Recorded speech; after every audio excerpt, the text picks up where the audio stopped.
Assalamualaikum warahmatullahi wabarakatuh. Perkenalkan, nama saya Muhammad Rafael Farisi. Pada kesempatan kali ini, saya ingin mempresentasikan proposal skripsi saya. Judul proposal skripsi saya yaitu pengaruh Instagram terhadap motivasi konsumen dalam membeli produk burger.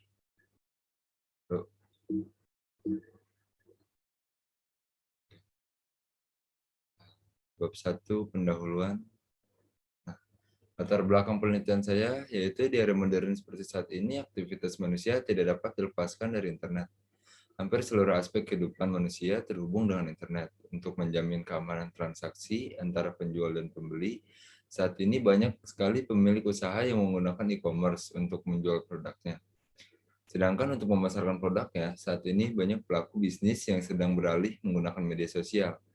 Beberapa penelitian menyebutkan bahwa media sosial mampu merangsang penjualan, meningkatkan kesadaran konsumen terhadap brand, meningkatkan citra brand, kemudian mengurangi biaya pemasaran dan menciptakan interaksi para pengguna media sosial dengan merangsang pengguna untuk memposting atau saling berbagi konten.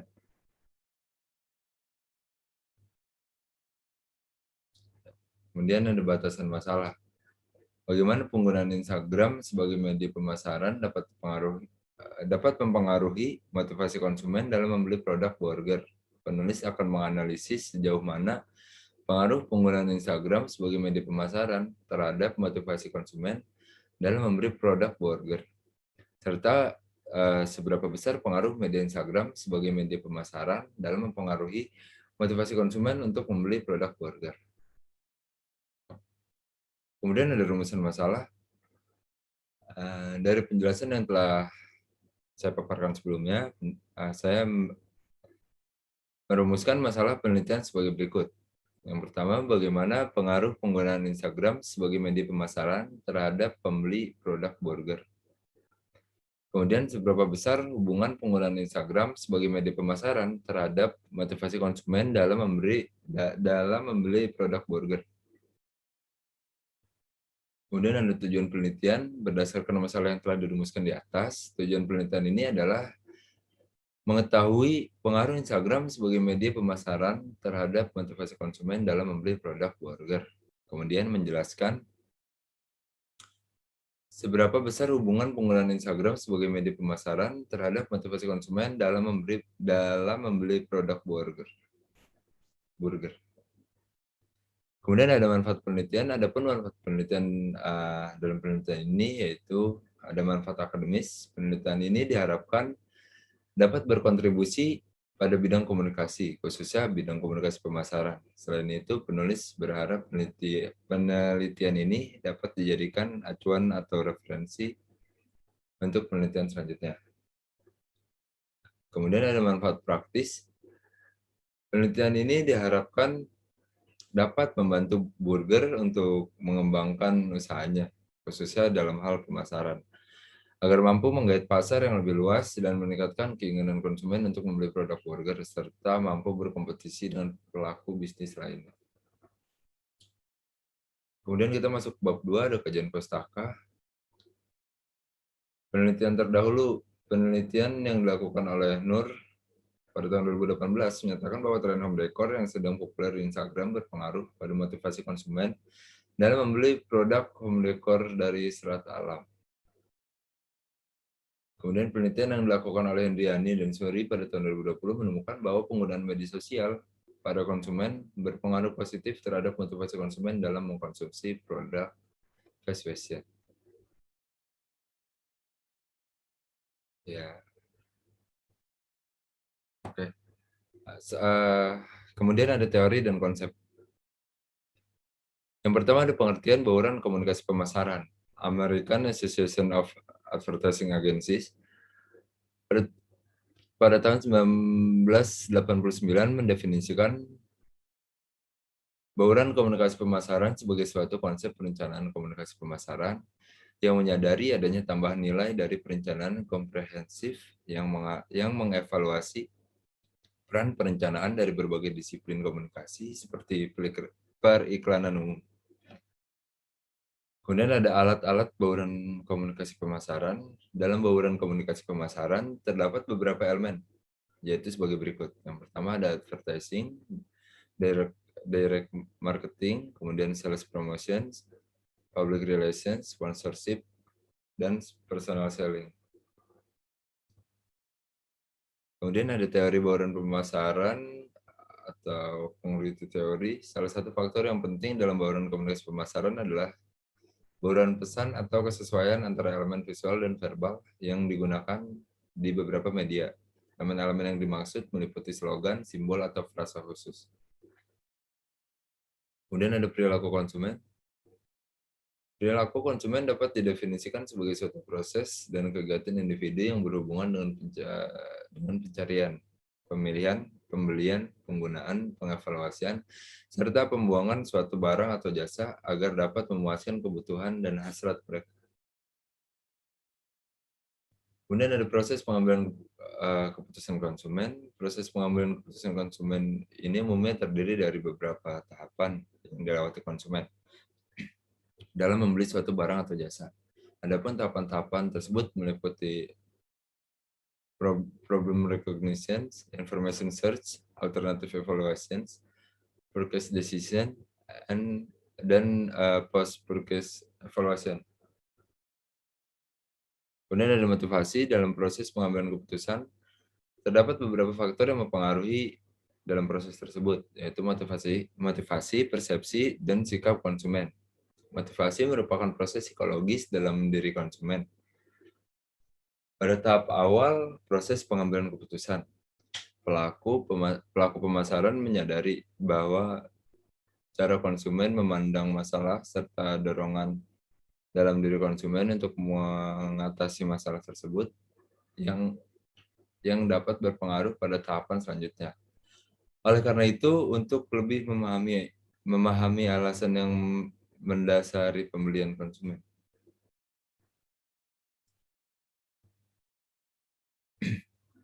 Kemudian ada teori hierarki kebutuhan Maslow.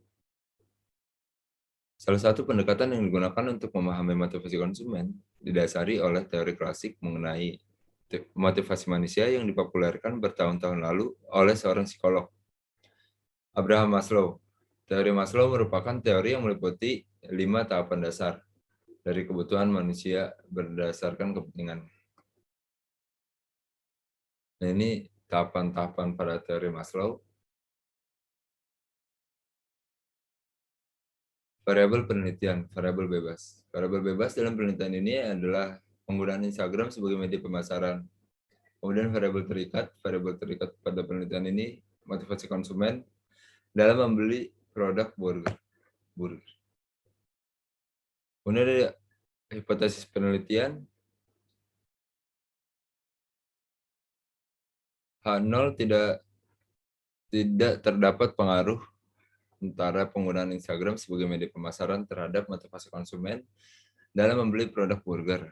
Kemudian H1 terdapat pengaruh antara penggunaan Instagram sebagai media pemasaran terhadap motivasi konsumen dalam membeli produk burger. Kemudian bab 3 metodologi penelitian. Yang pertama ada paradigma penelitian. Penelitian ini menggunakan paradigma positivism. Memandang realitas atau gejala atau fenomena itu dapat diklasifikasikan relatif, tetap, konkret, teramati, terukur, dan hubungan gejala bersifat sebab akibat. Penelitian pada umumnya dilakukan pada populasi atau sampel tertentu yang representatif. Kemudian ada pendekatan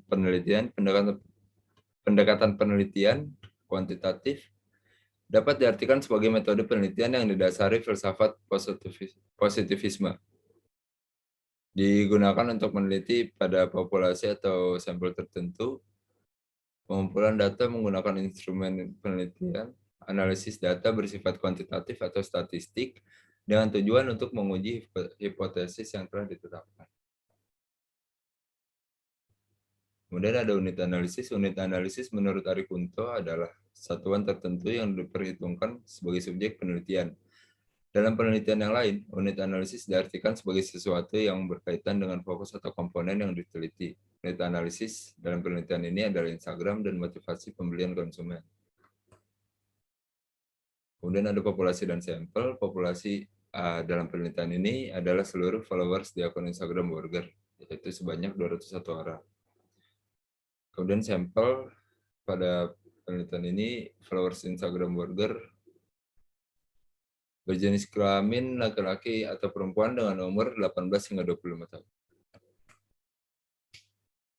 Kemudian ada definisi operasional sebagaimana yang telah dijelaskan sebelumnya bahwa terdapat dua variabel dalam penelitian ini yang yaitu penggunaan Instagram sebagai media pemasaran dan motivasi konsumen dalam membeli produk burger. Kemudian ada tabel operasional konsep.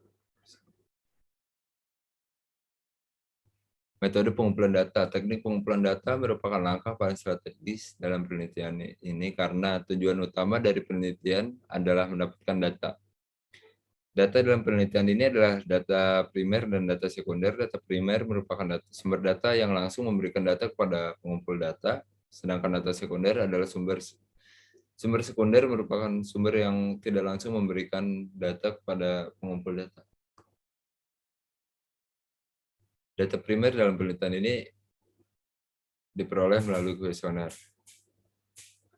dengan menggunakan skala Likert. Kemudian data sekunder dalam penelitian ini diperoleh dari beberapa sumber seperti buku, artikel, jurnal, dan sumber internet yang relevan dengan penelitian ini. Metode analisis data dalam penelitian kuantitatif, teknik analisis data yang digunakan sudah jelas, yaitu diarahkan untuk menjawab perumusan masalah atau menguji hipotesis yang telah dirumuskan dalam proposal, karena datanya kuantitatif. Maka teknik analisis data menggunakan metode statistik yang sudah tersedia.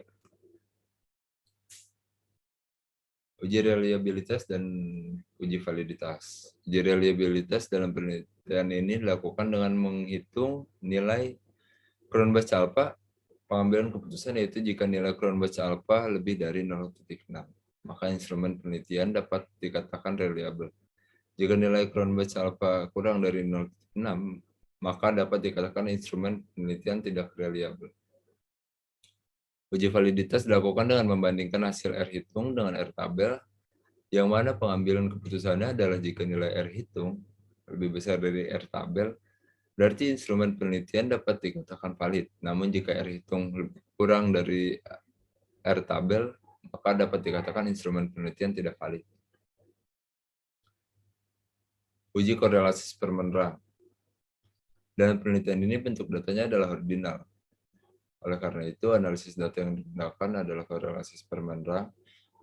Korelasi Rang-Sperman ini digunakan untuk mencari hubungan atau untuk menguji signifikasi hipotesis asosiatif bila masing-masing variabel yang dihubungkan berbentuk ordinal. Adapun rumus dari uji korelasi Sperman-Rang adalah sebagai berikut. Kemudian bab 4, hasil dan pembahasan. Gambaran umum objek penelitian. Burger merupakan salah satu bisnis UMKM yang bergerak di bidang makanan cepat saji. Burger berlokasi di Grand Wisata, area Tambun, Bekasi, Jawa Barat. Setiap minggunya, Burger buka dari hari Senin sampai dengan hari Sabtu, dari pukul 10 hingga jam 7 malam.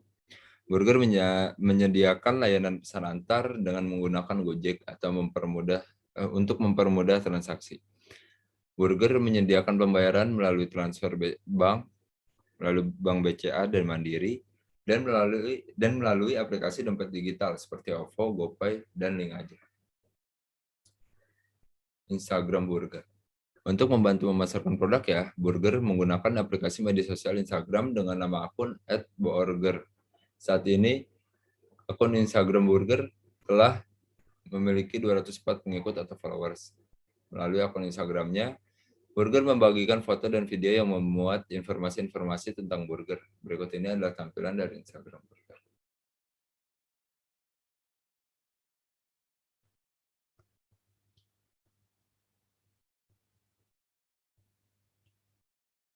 Kemudian ada hasil. Yang pertama ada profil responden.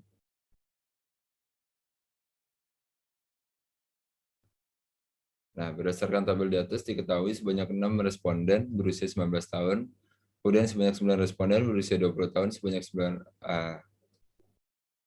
9 responden berusia 21 tahun, dan sebanyak 13 responden berusia 20 tahun, sebanyak 8 responden berusia 23 tahun, dan sebanyak 5 responden berusia 24 tahun.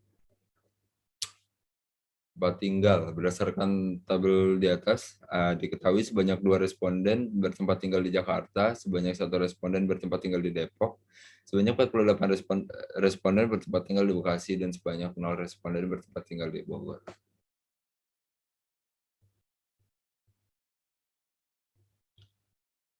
Menu burger. Berdasarkan tabel di atas, diketahui bahwa sebanyak 4 responden pernah memesan menu classic burger, sebanyak 6 responden memesan menu cheeseburger, sebanyak 15 responden sebanyak 19 responden pernah memesan menu double cheeseburger, dan sebanyak 7 responden memesan menu Metzila burger.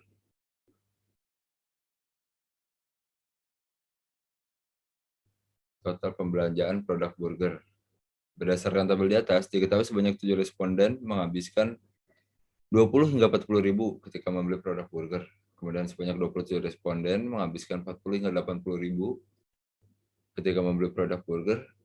Sebanyak 14 responden menghabiskan 80 ribu hingga 120 ribu ketika membeli produk burger, dan sebanyak 3 responden menghabiskan lebih dari 120 ribu ketika membeli produk burger.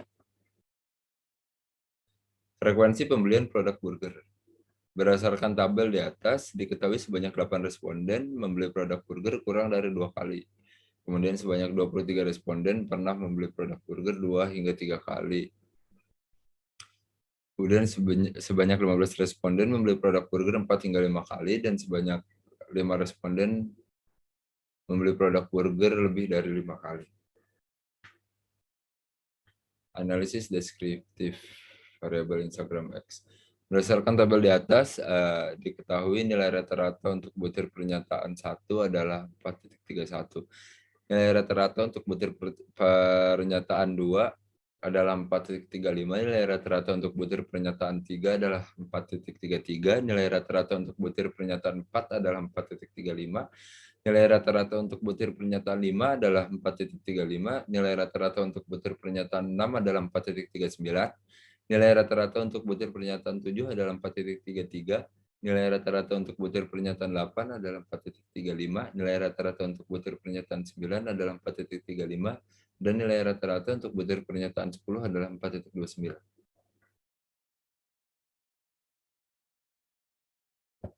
Kemudian ada variabel motivasi pembelian. Berdasarkan tabel di atas, diketahui nilai rata-rata untuk butir pernyataan 11 adalah 4.37.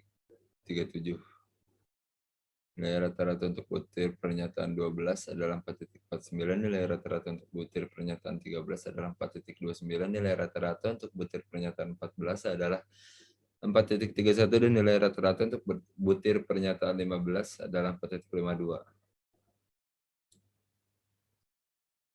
Uji validitas. Dalam pengujian validitas, suatu variabel dikatakan valid apabila nilai R hitung lebih besar daripada nilai R tabel. Di dalam penelitian ini, nilai R tabel untuk sampel sebanyak 51 responden adalah 0.266. Kemudian variabel Instagram X.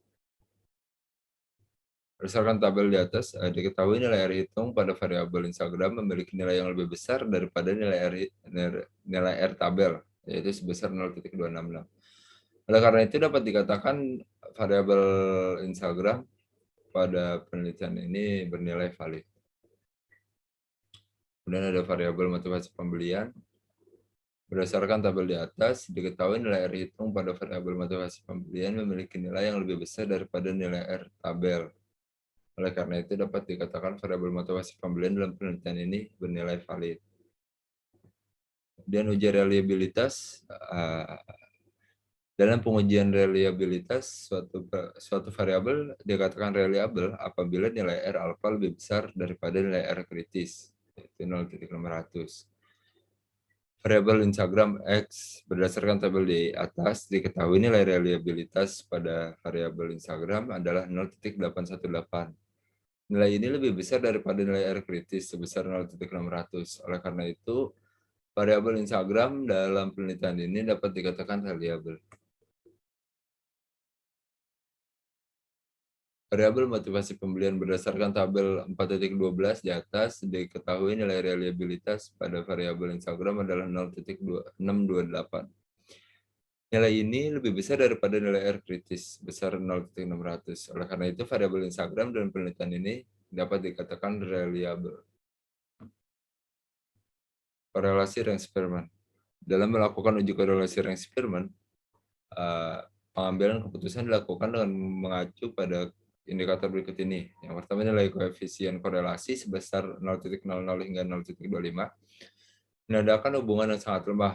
Kemudian nilai koefisien korelasi sebesar 0,26 hingga 0,50 menandakan hubungan yang cukup. Nilai koefisien korelasi sebesar 0,51 hingga 0,75 menandakan hubungan yang kuat. Nilai korelasi sebesar 0,76 hingga 0,99 menandakan hubungan yang sangat kau. Dan nilai koefisien korelasi sebesar 100 menandakan hubungan yang sempurna, yang sangat kuat.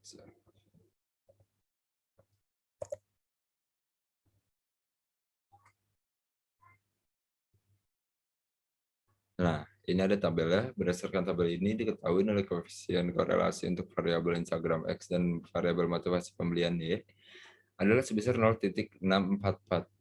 Oleh karena itu, dapat dikatakan terdapat hubungan yang kuat antara variabel Instagram dengan variabel motivasi pembelian. Pembahasan. Pertama ada konten burger. Berdasarkan jenis kontennya, burger biasanya mengunggah konten yang memuat informasi tentang produk burger dan promosi yang sedang berlangsung. Burger menyajikan kontennya dengan pilihan warna hitam dan emas yang membentuk kesan elegan dan mahal. Dalam konten yang memuat informasi produk, burger menyajikan foto produk ditambahkan dengan tulisan yang memberikan keterangan nama menu, harga, dan cara pembelian, seperti yang ditampilkan pada gambar 4.2 di bawah ini. Pada gambar 4.2 tersebut, dapat dilihat burger menyajikan salah satu menunya secara detail, mulai dari roti sampai dengan isian yang terdapat di dalam satu produk burger. Burger juga menambahkan keterangan harga dan promosi gratis antar untuk menarik minat pembeli. Selain itu, burger juga menyajikan konten informasi ketika burger baru merilis menu baru. Ketika menyajikan konten ini, informasi yang ditampilkan adalah gambar produk, harga, dan keterangan cara pembelian seperti yang ditampilkan pada gambar 4.3 berikut ini. Dalam Instagramnya, burger juga menyajikan konten promosi yang sedang berlangsung. Biasanya jenis promosi yang ditawarkan oleh burger adalah promosi potongan harga dan promosi gratis biaya antar seperti yang ditampilkan pada gambar 4.4. Pada gambar 4.4 ini dapat dilihat dalam konten promosi potongan harga, burger biasanya memberikan ketentuan seperti batas tanggal pemesanan dan besar potongan harga yang ditawarkan. Selanjutnya, selain konten promosi potongan harga, burger juga menyajikan konten promosi gratis biaya antar seperti yang disajikan pada gambar 4.5 berikut ini. Seperti konten promosi potongan harga, pada konten promosi gratis biaya antar yang ditawarkan, burger juga memberikan syarat dan ketentuan. Yang diantara lain adalah khusus pembeli yang bertempat tinggal di sekitar Tambun dan Bekasi atau pembeli yang berlokasi dekat dengan toko offline burger.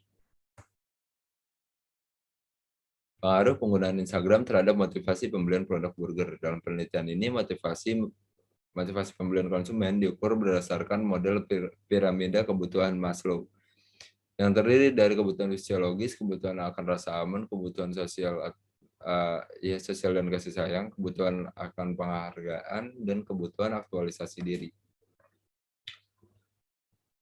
Selanjutnya ada motivasi kebutuhan fisiologis. Kebutuhan fisiologis merupakan kebutuhan paling dasar yang harus dipenuhi oleh individu. Kebutuhan fisiologis ini meliputi kebutuhan akan makan, kebutuhan akan tempat tinggal, dan pakaian. Nilai korelasi Range-Spearman untuk dimensi motivasi kebutuhan fisiologis adalah 0,632. Berdasarkan nilai korelasi Range-Spearman, Dapat dikatakan bahwa burger mampu menyajikan konten di Instagram yang mampu menstimulus konsumen untuk memenuhi kebutuhan primernya dengan membeli produk burger. Kemudian motivasi kebutuhan akan rasa aman. Kebutuhan akan rasa aman merupakan kebutuhan akan rasa aman dan keselamatan. Nilai korelasi eksperimen untuk dimensi motivasi kebutuhan akan rasa aman adalah 0,2999. Berdasarkan nilai korelasi eksperimen, dapat dikatakan bahwa burger mampu menyajikan konten-konten di Instagram yang membuat konsumen membeli produk burger karena konsumen yakin produk burger aman untuk dikonsumsi. Kemudian ada motivasi kebutuhan sosial atau kasih sayang. Kebutuhan sosial atau kasih sayang merupakan kebutuhan individu untuk merasa diterima oleh lingkungannya. Nilai korelasi eksperimen untuk dimensi kebutuhan sosial atau kasih sayang adalah 0,242. Berdasarkan nilai korelasi eksperimen, dapat dikatakan bahwa burger mampu menyajikan konten-konten yang membuat konsumen membeli produk burger, karena konsumen merasa dengan membeli produk burger, konsumen dapat diterima oleh lingkungannya. Motivasi kebutuhan akan penghargaan. Kebutuhan akan penghargaan adalah kebutuhan individu untuk memperoleh penghargaan dari lingkungan sekitarnya. Nilai korelasi eksperimen untuk dimensi kebutuhan akan penghargaan adalah 0,404. Berdasarkan nilai korelasi eksperimen, dapat dikatakan bahwa burger mampu menyajikan konten-konten yang membuat konsumen membeli produk burger, karena konsumen merasa dengan membeli produk burger, konsumen akan memperoleh penghargaan dari lingkungan sekitarnya. Kemudian ada motivasi kebutuhan aktualisasi diri. Kebutuhan aktualisasi diri adalah kebutuhan konsumen untuk memenuhi potensi diri. Nilai korelasi eksperimen untuk dimensi kebutuhan aktualisasi diri adalah 437, maaf. Berdasarkan nilai korelasi eksperimen, dapat dikatakan bahwa burger mampu menyajikan konten-konten yang membuat konsumen membeli produk burger. Karena konsumen merasa dengan membeli produk burger, konsumen dapat mengeksplor makanan baru untuk memenuhi potensi dalam dirinya. Baik, sekian yang dapat saya sampaikan. Kurang lebihnya mohon maaf. Wassalamualaikum warahmatullahi wabarakatuh.